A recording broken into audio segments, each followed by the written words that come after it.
Alain Marchetti had worked the morning shift at Thistle and Crumb, a small corner cafe on a quiet street, for almost 4 years. And in that time she had learned to read regulars the way other people read weather. She knew which ones needed silence, and which ones needed a kind word before their coffee even arrived. But there was one man she couldn't read at all, and that unsolved quality was, if she was honest with herself, part of why she noticed him in the first place. He came in every morning at exactly 8:15, ordered a black coffee and nothing else, sat at the small table by the window, and left a single meal voucher on the counter before he walked out. A voucher redeemable for a full breakfast. No name attached, no note, just quietly placed beside the register for whichever stranger needed it that day. He never watched to see who took it. He never lingered. He simply left, coat collar turned up against the cold, and disappeared down the street like a man with somewhere urgent to be. At first, Alain assumed it was a habit particular to him, the way some people always tipped in exact change or always sat in the same seat. But as weeks turned into months, she started paying closer attention, the way she paid attention to everything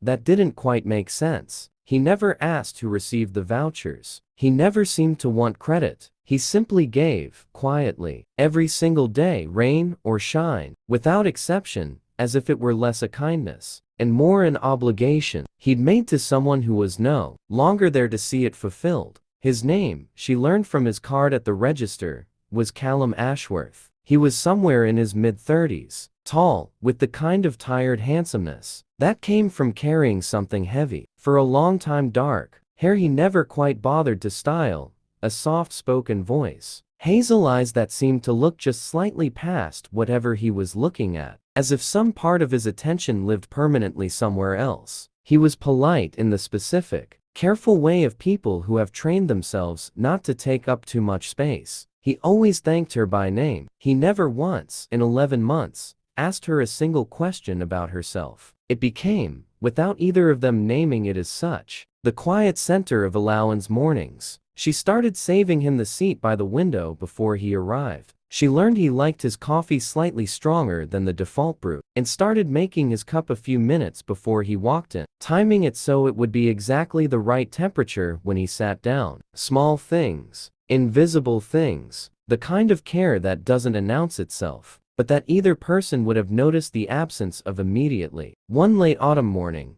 a young woman came in shivering, her coat clearly not warm enough for the weather, counting out damp coins on the counter that didn't quite add up to the cost of a coffee. Alain, without thinking, reached for the voucher Callum had left an hour earlier and handed it over. The young woman's face did something complicated: surprise, gratitude, the particular vulnerability of being seen on a hard morning. And she left with a full breakfast and, Alain liked to think, a slightly lighter heart. It was, in some small way, the 311th voucher Callum had left. Though Alain had stopped counting them individually months ago, she only knew it had been almost a year of mornings just like this one. That evening, closing up alone, Alain found herself staring at the little wooden collection box by the register where the used vouchers were kept, an old habit of the cafe's previous owner. On impulse, more curiosity than anything else, she pulled a handful out and looked at them properly for the first time. Most were blank, generic vouchers from the cafe's own printed stock, but tucked among them was one that was different, older, worn soft at the folds, in a design the cafe hadn't used in over a year. Written on the back, in small, careful handwriting, were 4 words: "For Marin, come home safe." Alain sat with that for a long time after the cafe had emptied, and the street outside had gone dark and quiet. She didn't know who Marin was. She didn't know why a man who never asked for anything, who moved through the world so carefully closed, would carry a grief heavy enough to turn itself into a year of quiet mornings and anonymous kindness. But she understood, in the way that people sometimes understand things before they can explain them, that she had been witnessing something sacred without realizing it. A man trying to give the world back some fraction of what it had once taken from him. She didn't ask him about it the next morning, or the morning after that. It felt instinctively, like the kind of thing that couldn't be asked for, it had to be offered. So instead,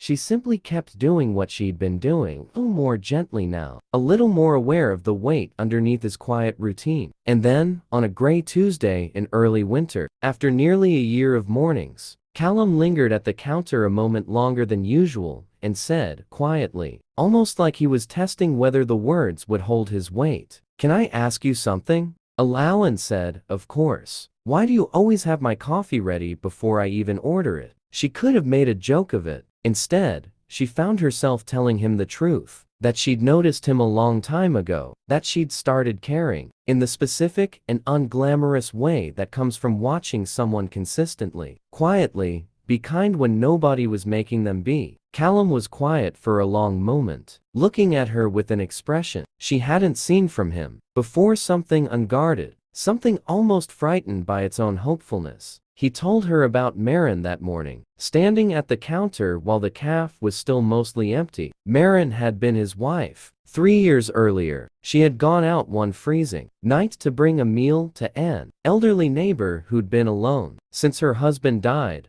the kind of small, instinctive kindness that had defined her entire life. And on the walk home, she had been struck by a car that never stopped. Callum had spent the year after her death unable to feel much of anything at all. And then, one morning, sitting in a diner unable to finish his coffee, he had watched an old man quietly slide his own meal across the table to a stranger who clearly hadn't eaten in days. And something in Callum had cracked open. He started leaving vouchers the following week. It wasn't guilt, he told her, though it had started that way. It had become, slowly, the only way he knew how to keep loving her, by trying, every day, to be the kind of quiet, unglamorous kind that she had always been. Alawan listened without saying much, because some stories don't need commentary, only witness. When he finished, there was a long, unhurried silence between them, the kind that doesn't feel empty so much as full of things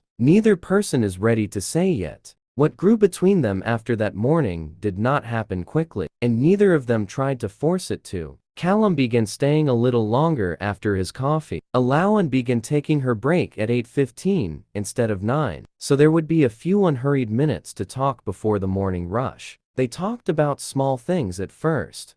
Books, the strange, quiet beauty of the city at dawn, the particular ache of loving someone who is no longer there to be loved out loud. Slowly, carefully, the small things became larger ones. He learned that she'd once wanted to open her own cafe instead of working someone else's, that she'd shelved the dream after her father got sick and needed care. She learned that Callum still couldn't listen to a certain song without leaving the room, that he'd kept Marin's reading glasses in his coat pocket for 3 years, not because he needed them, but because some part of him wasn't ready to set them down. Neither of them rushed toward anything. There was a tenderness in the pace of it, an unspoken agreement that whatever this was deserved to be built slowly, deserved not to be another quick thing swallowed by momentum. Callum kept leaving the voucher every morning, and Alawan kept saving the seat by the window. And somewhere in the quiet accumulation of small gestures, something neither of them had expected to find again began to take shape.